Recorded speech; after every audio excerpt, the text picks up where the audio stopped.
And hello, my fellow nerds out there. It's Oracle Nerd Richie, and welcome back to Dark Knights. N- Now, in now in the last episode, we got through more of Jinoru's route, and I am actually happy to say that the pain of these canker sores is finally going down. I'm finally healing, so so I'll be able to read normally instead of having any slurred speech.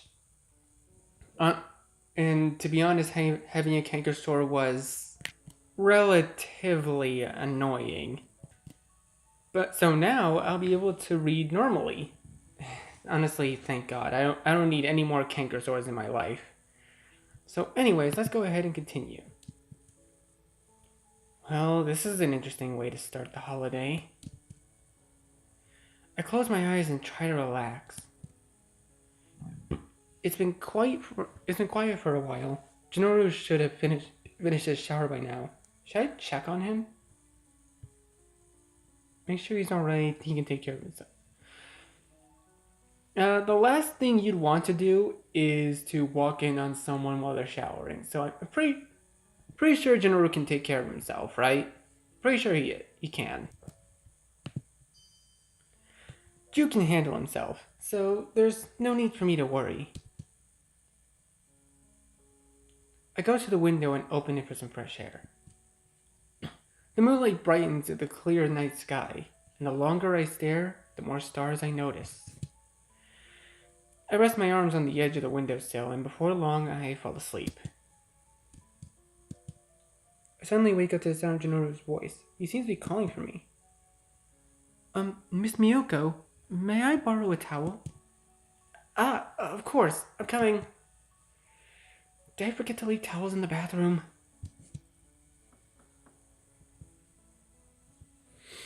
I hop out of the bed and go to the hallway. Quickly grabbing a towel from the cupboard, I knock on the bathroom door. Should I just leave it by the door? Thank you very much. I am sorry for the trouble. No problem. Once I turn around, I hear the door open slowly. As if in caution, I turn my head a bit and see a hand swiftly taking the towel before closing the door. Was he? I shake the thoughts off my mind and wait in the hallway. It does not take long before Jinoru is finished. Oh! I notice his damp hair after he leaves the bathroom. He smiles faintly at me. Do you need a fresh change of clothes? You can borrow my dad's. You are ever so considerate of me, Miss Miyoko. It's nothing.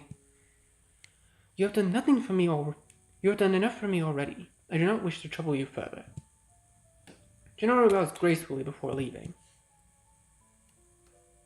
After hearing the guest room door close, I decided to have a shower of my own.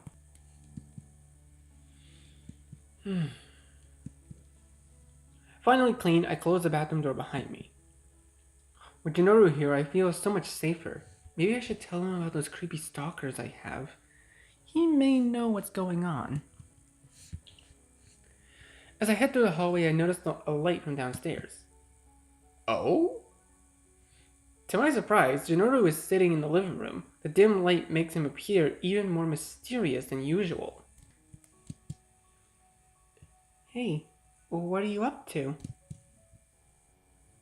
Ah, Miss Miyoko, unfortunately my mind is so active that I am unable to sleep.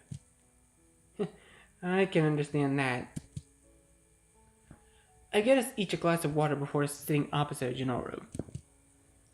Anything you'd like to talk about? No. I am only overthinking things. I tend to do that when I am alone. Speaking speaking with you does ease my mind, however. Is there anything you would care to share, Miss Miyoko? If you insist, well, I feel like someone's been following me around lately. This creepy zombie lady attacked me yesterday, too. You must think I'm crazy, but the way she behaved was so strange. Worry shimmers in Jinoru's eyes as he listens to me.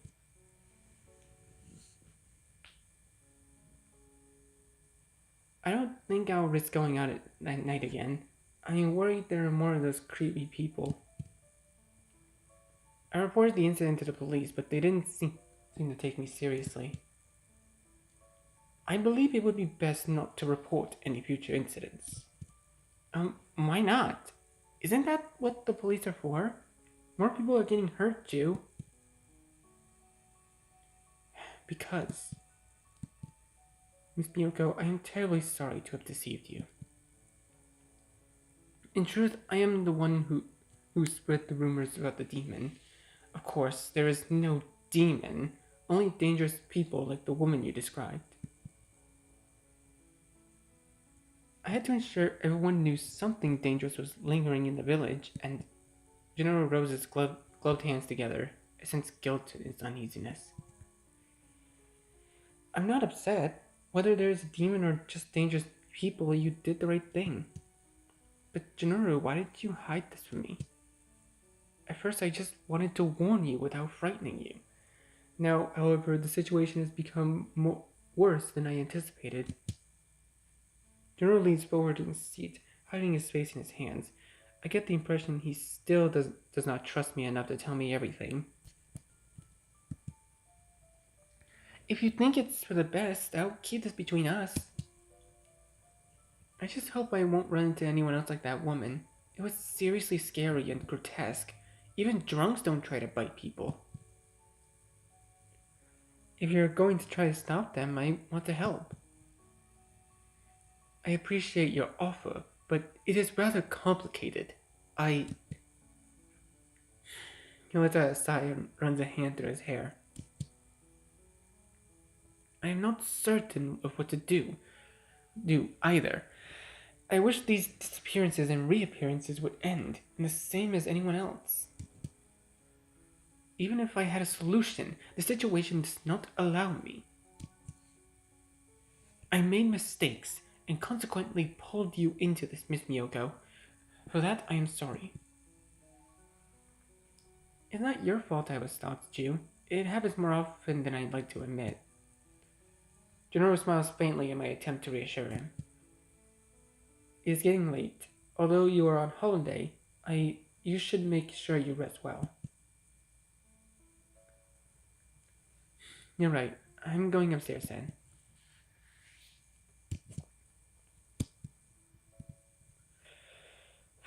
When I wake up again, I glance at the clock. It is 3 a.m. It feels a little chilly in my room. I rub my eyes and notice I left the window open. I roll out of bed and stand on wobbly legs. It'd be bad if it started to rain on me. After closing it, I drop back on the bed and bury myself in the blanket. Not long after laying down, however, I feel annoyingly thirsty. I can't sleep like this.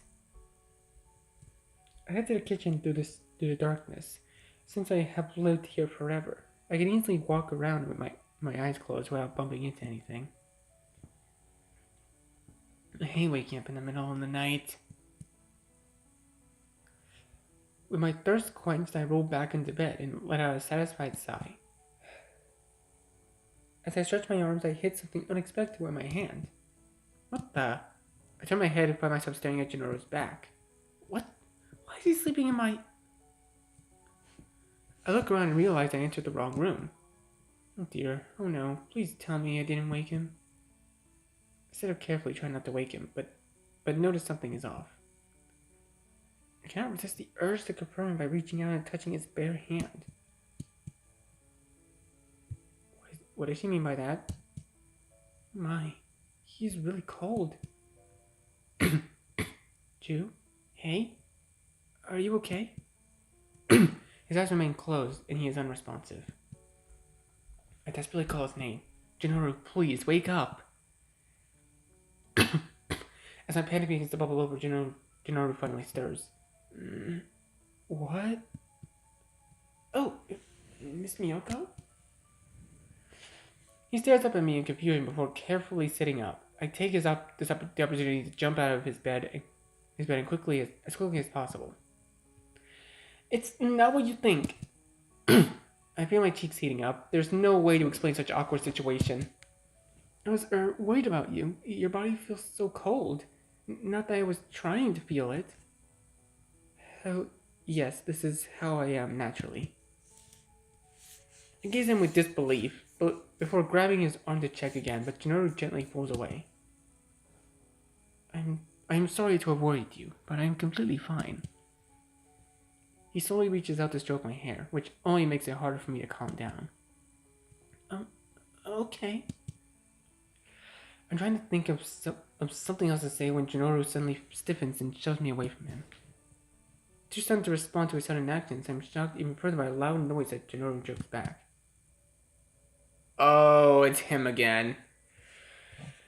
My heart plummets in my chest when I see who stands in the doorway. Cold, familiar eyes peer at Jinoru and me over a barrel of a pistol.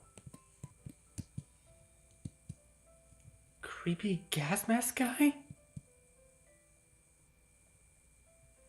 I glance back to Jinoru and notice a red stain growing on his shoulder. I sit back up in a panic, reaching towards the injury before pulling back and realizing how bad an idea it is. Jew, are you? I look up at his face, but he seems unbothered by what must be a painful injury, instead glaring at his assailant. You won't get away this time. The simple words draw me out of my shock, and I turn back to Jinoru's attacker, positioning myself between the two men. Move. How dare you break into my house and attack Jinoru? Just who do you think you are? Chain raises an eyebrow. Whether my question or my audacity in the face of a gun, I do not know. Are you the one who's been making the villagers disappear? I then realize exactly what sort of person would commit such an act. My heart races in fear, but I continue shielding Jinoru. You're the serial killer, aren't you? The one everyone's been talking about. Don't accuse people of the crimes without proof. If you aren't the culprit, then why are you after Jew? Because I want to put an end to the murders, and he's your real criminal. I glanced at my friend with disbelief.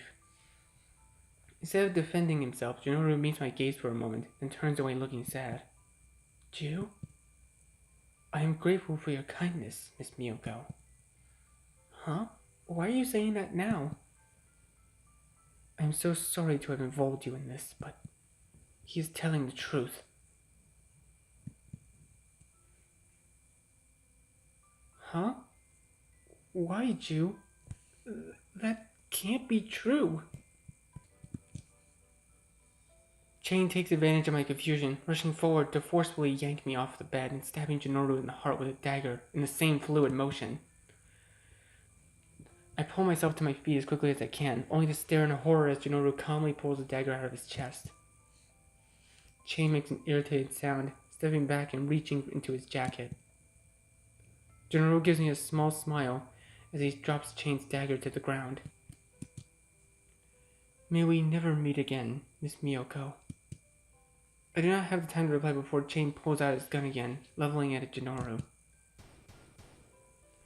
Jinoru dashes to the window, opening it and leaping out into the night as Chain fires multiple shots in his direction. A few bullets hit him before he makes his escape. Chain and I race to the window, but it is impossible to see anything within the darkness. Jew, I can't believe... I sink it onto the ground as my legs start to feel heavy. I ignore Chain as he makes another irritated noise and holsters his gun before trying to pick up his dagger. Chain snorts, a sound distorted and strange through his mask. I can't believe you protected that thing. Jew is not a thing. He's my friend. The man sighs in irritation. When he speaks again, his tone is that of someone speaking to a particularly stupid child. Your friend isn't even human. He's a murderer, and you prevented me from stopping him. You don't know what he's capable of. How many more are going to die before we catch him, because you couldn't stay out of the way? Neither do you, apparently. Jinoru isn't a murderer. Chain sighs, crouching down and looked me in the eyes. You know what the living dead are. I read stories where people died and rose from the grave. Do you know what they eat? No, they eat people. You want monsters like that running around? No, but are you trying to say Jinoru's some kind of zombie? Remember the bandages around his neck? I slit his throat wide open, but he still escaped. That's absurd. Nothing you're saying is possible. Are you an idiot? No, even if he is some sort of zombie, Jinoru's a good person. Get out of my house. Whatever. Chain shakes his head as he stands up, and I get up to follow him to the front door. Don't ever come here again, and stop chasing my friend. Chain snorts, but does not respond, stepping out onto the porch. Take my advice. Stay out of this. There are more living dead in this village, and they aren't all your friends. With that, Chain disappears into the night. I knew there was something strange about that guy. No wonder Ju was so wary of him. He knew what he was dealing with. I have so many questions, but it sounds like he wants me to stay away. What if I never see him again? I shake my head and close the door before returning to my room. I cannot help but feel anxious, but there is nothing more I can do right now. There's no way Ju's behind all those murders. If I have to, I'll find a real culprit to prove it. I spend the morning worrying about Jinoru, hesitating to look for him in case he truly does not want to see me again. After a few hours, I finally decided to stop by the old mansion. I try to peek through a nearby window, but a layer of dust renders the glass opaque. Ju, are you there? I shout his name a few more times, but to no avail. Where was that secret entrance again? I fumble around with the wall with my hands, searching for a hidden switch. Stupid secret wall door. Resigning myself to the fact that he either is not there or is refusing to see me, I head home. Over the next 3 days, I continue searching for my friend, but I have no luck. I always walk home with a tight feeling in my chest. I hope Chain hasn't gotten him already. I find some newspapers on the doormat and take them to the living room. An article on the front page catches my attention. Another victim has been confirmed in the serial murders plaguing our village. Kiro Hitoshi, age 40, was found in a dumpster this Sunday morning. Kiro, who had been reported missing 2 days prior, is believed to have been killed between 11 p.m. on Friday and 3 a.m. on Saturday. But Jinoru came by at about 10 p.m., and he was still there when I woke up at 3 a.m. If he was at my house the entire time, he couldn't be the killer. Is it possible that June knows this, but still thinks himself as guilty? I have to find the truth. Standing in front of the Kenriji mansion, I shout my friend's name at the top of my lungs. As expected, there is no reply. Desperate, I begin to knock on the windows as to try to peer through them, but it is too dark for me to see anything. I fumble around the side of the house, trying to locate the secret entrance. By some miracle, I actually managed to open the passage today. Oh, achievement, opening theme, piano version. Huh? I got an achievement. Nice. I glanced around the main room. Jinoru was nowhere to be found, but I soon noticed a faint sound coming from upstairs. As I follow the sound, it becomes clearer that the faint tones crystallizing into the thrumming resonance of piano keys. The melody is gentle, yet sad. The song. Who could be playing it? A half-open door catches my attention. The music seems to originate from inside. Jinoru!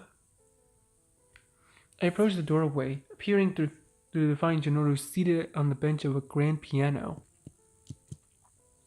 He seems very focused, yet his expression is filled with sadness. I listen quietly for a few long moments. All of a sudden, he stops playing and glances in my direction. I slowly move into the room, blushing awkwardly. That was a beautiful piece, Ju. He smiles faintly at my compliment. I suppose I should have expected you to sneak in again, Miss Miyoko. I'm glad you enjoyed the piece all the same. It is called Dark Nights. Get it? 'Cause it's the title of the game? Okay then. Shinoru averts his gaze, staring at the piano keys as he addresses me. Why did you come back? I believe I made it clear that we should not meet again. I still have many things to ask you. Besides, I think you're innocent.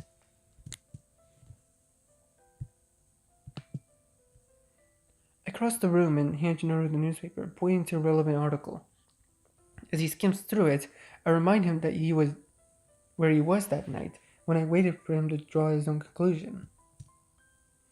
You can read it yourself. I don't understand why you accepted the blame put on you that night. Jinoru remains silent for a moment, deep in thought. Miss Miyoko, please come here. He shifts into the side of the bench, making a spot for me. I cross the room and sit down, watching him as I await his response. Did Chain, Blech, I can't read today. Did Chain tell you anything about me? About what I am? He told me you were one of the living dead. He was telling the truth. I am basically a walking corpse. Junior pulled the bandages on his neck down, exposing a scar on his throat. Damn! I stare at the injury until he gently lifts my chin, bringing my gaze to meet his. You may touch it if you wish. I assure you it is real. The only way to kill me is to remove my head. Any other injury is merely an inconvenience. This body functions differently from yours. Even if I am chopped in half, I will not feel any pain. He leans forward, offering his neck for my inspection. I trace his wound with my fingers. His skin is cold to the touch. When I give Jinoru a concerned expression, he pulls away from me and straightens his back before pulling the bandages back into place. I apologize for crossing your boundaries. I should not have showed you something so grotesque. I'm not bothered at all, Ju. I'm glad you're being honest with me. Did you not say you were scared of people like me before? Are you comparing yourself to the person who attacked me?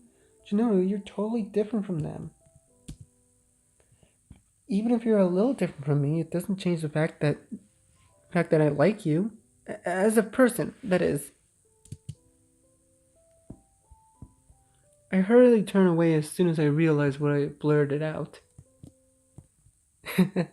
Miss Miyoko, you sly dog. Jinoru chuckles at my reaction. Thank you, Miss Miyoko. In truth, there are many things I have hidden from you. I apologize for rejecting the dinner you worked so hard to make when I stayed over. This body cannot break down food well. I saw you drink tea, though. Liquid is different. In short, I do not usually eat unless I need to heal an injury. Chain told me that you eat people. Is that true? No, Jinoru pauses, taking a deep breath before continuing. I apologize, Mr. Miyoko. No, I do not subsist on human flesh. Oh, that's good to hear.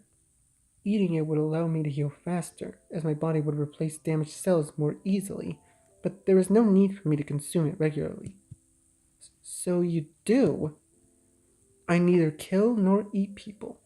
I use an alternate method of regular food. It is painful to heal myself this way, however, and I find minor injuries are not worth the trouble. I can't even begin to imagine what my friend has gone through. I gently wrap my arms around his torso, embracing him. Gennaro seems frozen for a moment, but then I feel his arms wrap around me. As we pull away from each other, I notice he is now smiling. After all I have said, it seems I am the one who is most surprised. I cannot express how I feel, Miss Miyoko. I already told you, didn't I? It's the personality that matters most. That said, the corpse that was found last night, you know who did it, don't you? You are sharp. You are sharp as always, Miss Miyoko. My brother Roya is the one responsible for the crimes as of late.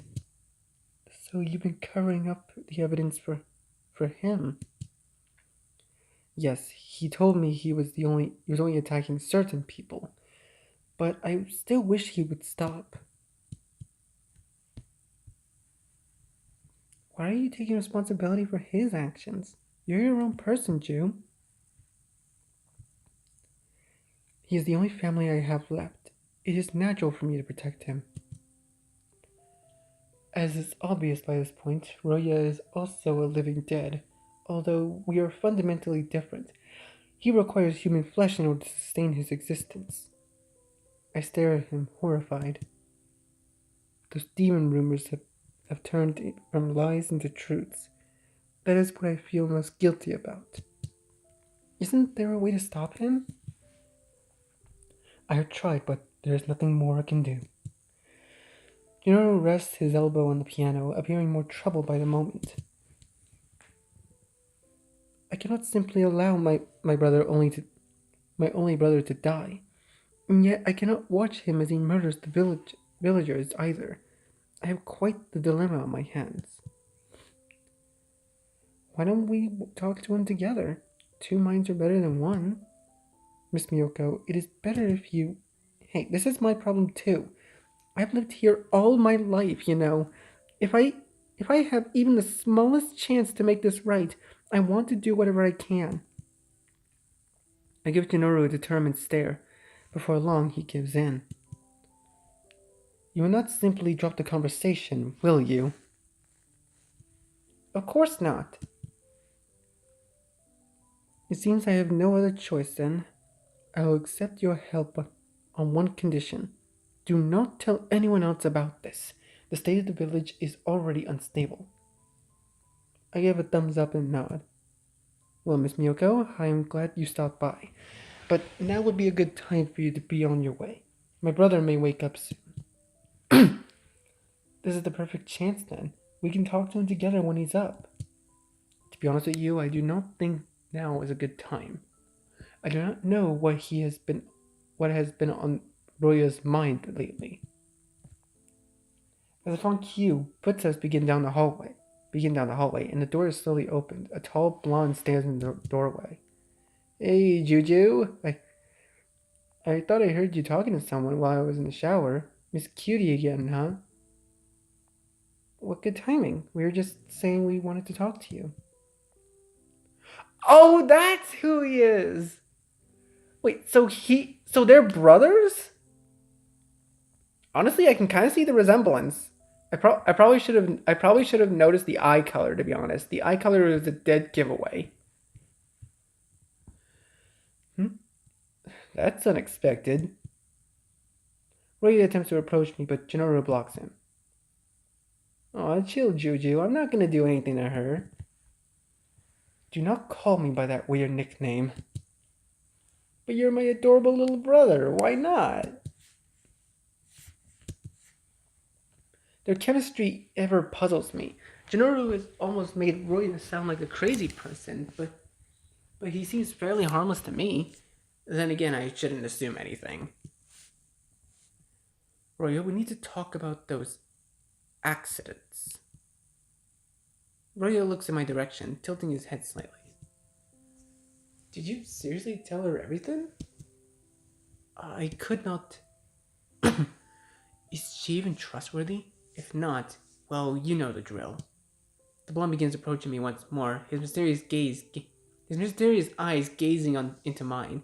I almost feel like I'm being hypnotized, unable to look away until General steps in front of me. Roya, I would appreciate it if you stop attempting to intimidate our guest. Now then, why don't we take this conversation downstairs? The blonde snorts and pats his brother on the shoulder before walking on ahead. We make our way to the living room. I plan I plan to have a serious talk with Roya, but it feels awkward now that he has really joined us. The three of us sit in silence until I take the lead. Roya, is it true that you're the one who's been murdering the villagers? What makes you think that? Gennaro told me everything. You'll be caught if you continue killing, and who knows what will happen to you then. The man shoots me a mischievous smile, although his eyes are filled with poorly hidden contempt. Well, little Miss Know-It-All, what else am I supposed to eat? Or are you offering up yourself as a replacement? I might stop killing if I have an entree as cute as you. General clears his throat, deliberately interrupting his brother. Roya, please take this more seriously. I suppose I'll have to find my adoring little brother. Have to if my adoring little brother asks me to. Still, what do you actually expect me to do? Are you a biologist, Miyoko? I open my mouth to speak, but realize he has a point. I vaguely remember Jinoru mentioning something about him, and his brother's body is working differently. Well, if that's all you wanted to say, I'll think about it. If you'll excuse me, I have something to do. Can you get the keys? Never mind, I'll just deal with it. Have a good night, Miss Cutie. After Roya leaves, Jinoru clutches his hands together and lets out a deep sigh. Sorry, I guess I wasn't very helpful, huh? It was not your fault, Miss Miyoko. He was not taking the situation seriously. Were you frightened of him? I sincerely apologize for his crass demeanor. No, it's okay. He just came off as a bit. Despite what you have witnessed, he can indeed be serious at times. Even still, I do not know how to reach him. Especially when it comes to villagers, we only find ourselves in disagreement. As much as I do not wish to admit it, the reality is that he often kills villagers for reasons other than consumption. I see. Well, he did say he'd consider what I said. I hope he'll keep his word. It has been a while since he last listened to someone. I cannot predict his actions, but I truly hope he will. Me too. By the way, where's he going? I believe he went back to his room. He does not go out every night, so there is no need to worry over it. Ah, that reminds me. Please, do not explore the mansion beyond what you've already seen. Why not? Roya sometimes leaves his leftovers in the rooms. A chill runs down my spine from the thought. Okay, I get it. Anyway, I guess I should be going now. Would you mind if I come back tomorrow? Quite frankly, I am surprised you wish to return. Of course, you are always welcome here, Miss Miyoko. Please allow me to walk you home. Thank you. So many things have happened today that my mind can barely keep up. I could praise myself for finding the serial killer within a short amount of time, but that leaves the next problem, stopping Roya from killing innocent people. I was raised by parents who only believed in science, The living dead still seem like a fantasy. Jinoru and Roya look completely normal despite being the living dead. Nothing about them is gruesome or corpse-like. The more I think about it, the more curious I become. I yawn and pull the blanket up to my chin. My eyelids start to feel heavy, and I fall into a dreamless sleep.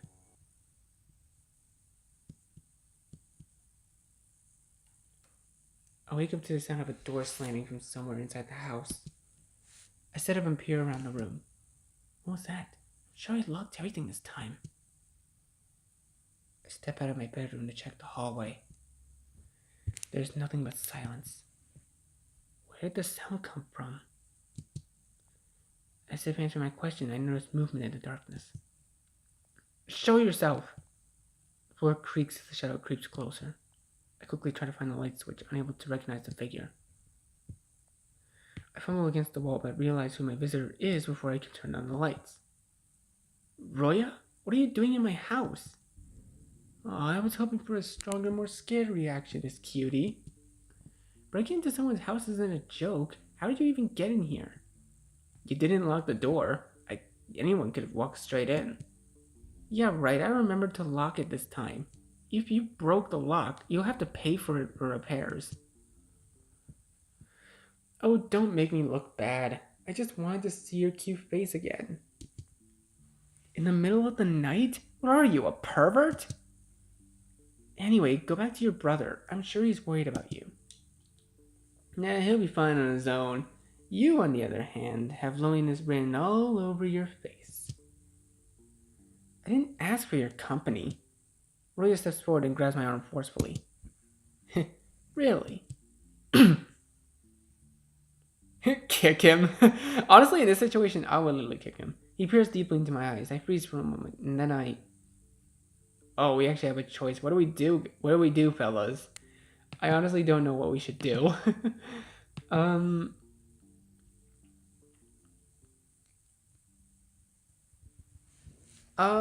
Well, I think I'm gonna leave this, I think I'll leave this episode here for now, guys. I want to ask you guys, what do you guys think we should do? Should we do nothing? Should we politely ask him to let go? Or should we just kick him right in the gut? Let me know in the comments below.